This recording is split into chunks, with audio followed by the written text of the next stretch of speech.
kejaran Irina dan pasukan tentara miliknya.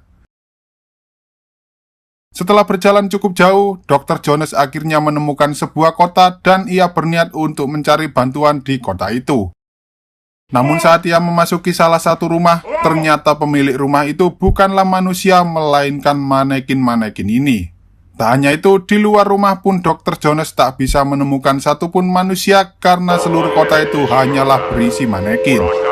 Tak lama kemudian muncul sebuah peringatan yang mengatakan bahwa ternyata kota itu hanyalah kota buatan yang akan digunakan sebagai bahan percobaan untuk menguji daya ledak dari sebuah bom nuklir.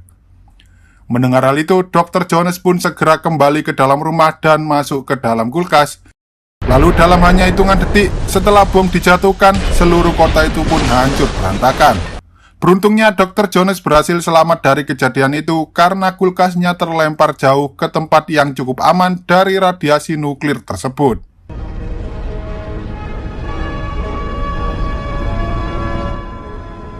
Setelah kejadian itu, Dr. Jones dijemput oleh FBI untuk mengatakan semua hal yang ia ketahui tentang isi dari kotak besi yang telah dicuri oleh Nirina.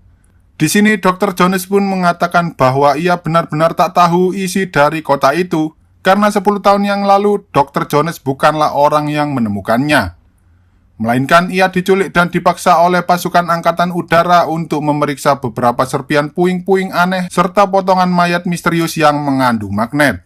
Tak lama setelah itu, teman lama Dr. Jones yang bernama Bob datang untuk mencegah keributan karena ia tahu betul bahwa Dr. Jones bukanlah dalang di balik kasus pencurian ini. Kemudian Bob menjelaskan bahwa pada dasarnya Irina merupakan seorang ilmuwan yang tergila-gila dengan ilmu pengetahuan dan juga kekuatan psikis. Ia sangat yakin bahwa Meg bekerja sama dengan Irina karena Meg adalah orang yang tergila-gila dengan kekayaan. Beberapa hari kemudian, ketika Dr. Jones sedang mengajar di salah satu kampus, temannya yang bernama Charles mengatakan bahwa beberapa orang FBI baru saja datang ke kantor Dr. Jones dan mengacak-ngacak seluruh ruangannya. Sebagai rektor di kampus itu, Charles tak ingin mendapatkan suatu masalah sehingga ia pun memutuskan untuk memberhentikan Dr. Jones sebagai dosen di kampus tersebut. Mendengar hal itu, Dr. Jones pun segera merapikan seluruh barang-barangnya dan berniat pergi ke New York untuk mengajar di sana. Dr. Jones merasa bahwa akhir-akhir ini mereka sering sekali mendapatkan banyak masalah.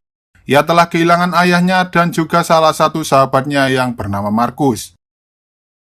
Setelah persiapan selesai, Dr. Jones pun segera naik ke kereta untuk melakukan perjalanan menuju ke New York.